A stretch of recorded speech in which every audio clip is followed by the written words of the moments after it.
Well, hello, awesome students.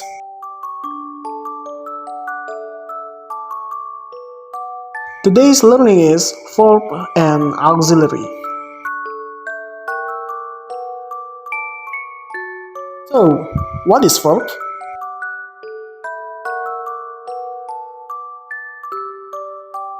Verb is a kind of word that uses to describe the action of something or what the things do. Jadi verb atau kata kerja di sini adalah sebuah jenis kata dalam bahasa Inggris yang digunakan untuk menjelaskan atau memberitahukan tentang aksi yang dilakukan oleh seseorang, benda, atau hal yang lainnya. Do you know what is the purpose of verb? Tujuan dari verb ini apa? Apakah kalian tahu?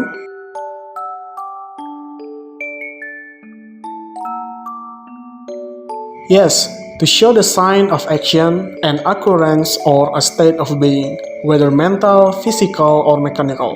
Verbs always express activity.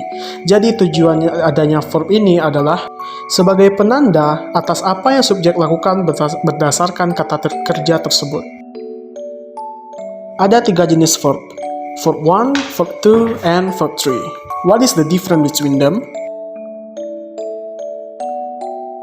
Verb 1 is the first form of verb that usually used in present tense and future tense. Dengan contohnya seperti buy, go, see, watch, and another. 2 is the second form of verb that usually used in past tense.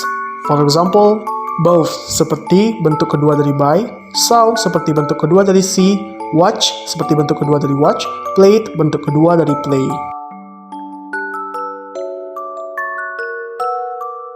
The last one is verb 3, is the third form of verb or well known as past participle of verb. For example, both adalah bentuk ketiga dari buy, gone bentuk ketiga dari go, seen bentuk ketiga dari see, dan yang lainnya.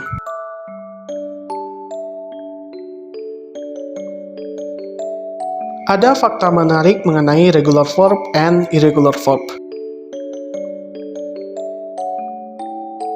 First one is regular verb. Regular verb is a kind of verb that has a pattern in their form of verb 2 and verb 3. Jadi pattern utamanya adalah penambahan ed di sesudah kata utama, seperti play for verb 1, played for verb 2, and played for verb 3. Second one is irregular verb. Irregular verb is a kind of verb that doesn't have that pattern.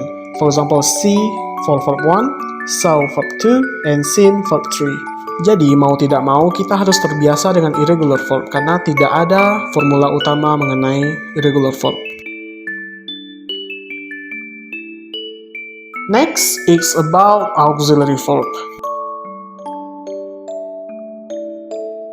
An auxiliary verb is a verb that adds functional or grammatical meaning to the clause in which it occurs so as to express tense, aspect, modality, voice, emphasis, and etc. Jadi, auxiliary verb adalah digunakan untuk membantu tambahan makna pada sebuah klausa dan kalimat. Oleh sebab itu, auxiliary verb tidak bisa digunakan tanpa kerja utama. Sebagai tambahan, auxiliary verb biasanya terletak sebelum kata kerja utama atau verb 1, verb 2, and verb 3. Untuk memperjelas auxiliary verb, mari kita lihat contoh di bawah ini. He didn't make any mistake. Untuk pembahasan, didn't di kata she didn't make any mistake adalah auxiliary verb. Ada beberapa jenis dalam auxiliary verb, seperti be, am, are, is, have, has, had, do, does, did, dan modal. Contoh, you are not helping us, he is playing. Kita bisa menggunakan am ketika subjeknya I. Kita bisa menggunakan are ketika subjeknya you atau plural. Dan kita bisa menggunakan is ketika subjeknya she, he, it, atau singular. Sebagai tambahan, sesudah be pasti verb ing. Yang kedua adalah have, has, had. Dengan contoh, I have done my homework. She has passed the test.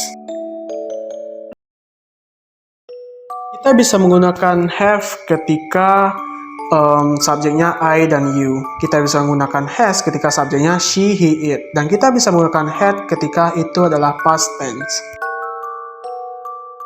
Yang ketiga adalah do, does, did. Sebagai contoh, did you come to her party? Don't you trust me?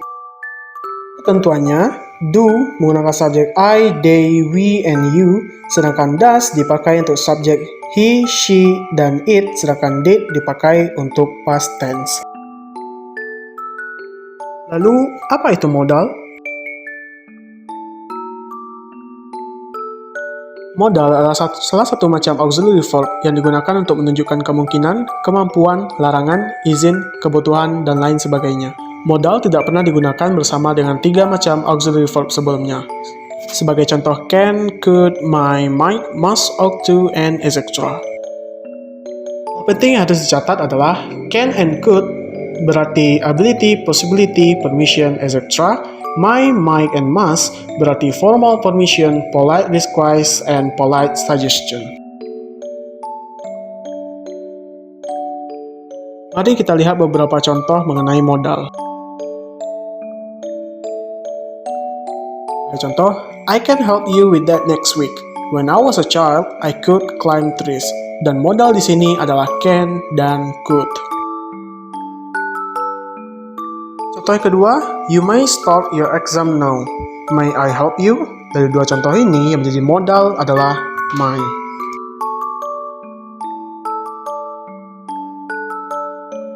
Contoh yang lainnya, shall we go for a walk? Dan should I call your doctor? Modal di sini adalah shall and should. You must have a passport to cross the border. Yang menjadi modal di sini adalah must. John will pick you up at 7 a.m. Would you mind if I sat here? Yang menjadi modal di sini adalah will dan would. Hanya ada beberapa contoh di sini. Untuk lebih jelasnya lagi, silahkan cari contoh yang lain karena itu adalah hal yang sangat diperlukan. Semua auxiliary verb di atas bisa dijadikan main verb, kecuali modal yang tidak bisa dijadikan kata kerja utama. So guys, that's all about verb and auxiliary.